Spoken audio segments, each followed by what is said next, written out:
Bonjour tout le monde! Bienvenue à la chaîne Talia, se préparer sans paniquer. Aujourd'hui, je voudrais vous parler de la préparation au-delà de stocker de la nourriture non périssable au cas où on en aurait besoin et qu'on n'aurait pas accès aux épiceries ou s'il y avait, exemple, une cyberattaque et qu'il n'y aurait plus moyen de payer en ligne parce qu'on sait maintenant, on paye par carte de crédit, par carte bancaire. Au niveau de l'argent comptant, c'est beaucoup plus rare, mais ça aussi, ça fait partie de la préparation, garder de l'argent comptant au cas où on en aurait besoin, par exemple pour mettre de l'essence dans l'auto. Alors, c'est pas juste stocker, se préparer, c'est se préparer au quotidien par des petites actions.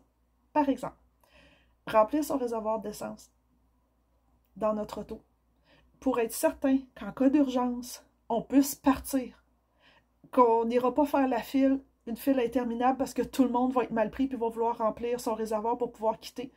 Comme je vous disais dans une vidéo précédente, si, exemple, il y a une usine qui a des émanations chimiques toxiques, imaginez, il va falloir évacuer rapidement. Est-ce que c'est tout le monde qui va avoir pensé à remplir son réservoir d'essence d'auto? Non.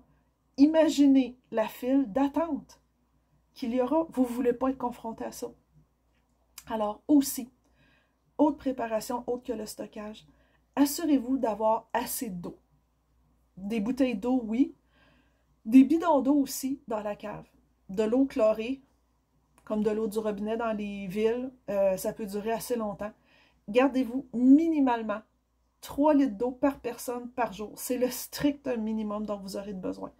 Bon, le nombre de jours que vous voulez être autonome, au niveau du gouvernement, on nous dit d'être minimum 72 heures autonome en tout, s'il arrive une situation d'urgence. Mais je vous dis, c'est vraiment le strict minimum, parce que ça peut des fois durer plus que ça. Mais c'est à vous de décider combien de temps vous voulez être préparé pour être résilient. Vous pouvez commencer petit aussi, et avec le temps, améliorer et améliorer jusqu'à temps d'avoir 3 mois, 6 mois, même 1 an de préparation d'avance, pourquoi pas. Aussi, il est important d'avoir un petit rituel mensuel, de vérifier, est-ce que vous avez assez de batterie pour vos lampes de poche, pour vos appareils, votre radio de secours? Est-ce que vous avez rechargé vos appareils rechargeables? Parce que peut-être que votre radio est rechargeable aussi ou non. Ça dépend si c'est des piles rechargeables ou non. Lampe de poche, tablette électronique, cellulaire. Les batteries de secours aussi, est-ce qu'elles sont pleines? Très important. Moi, je vous dirais vérifier 1 fois par mois. Plus souvent, c'est trop pour rien. D'habitude, ça ne se décharge pas si vite que ça. Mais 1 fois par mois, c'est quand même bien. Aussi, vérifiez si vos papiers d'urgence sont accessibles. Gardez-vous à portée de la main une copie de vos papiers d'assurance, vos passeports, si vous en avez, copie de carte d'assurance maladie et liste de numéros de téléphone aussi. Comme je disais dans une précédente vidéo, s'il arrive une catastrophe ou vous avez un appel à faire, vous n'avez pas votre cellulaire, est-ce que vous savez les numéros de vos proches par cœur, comme dans le bon vieux temps? Plus nécessairement. Fait que gardez une liste accessible que vous allez pouvoir prendre en tout temps.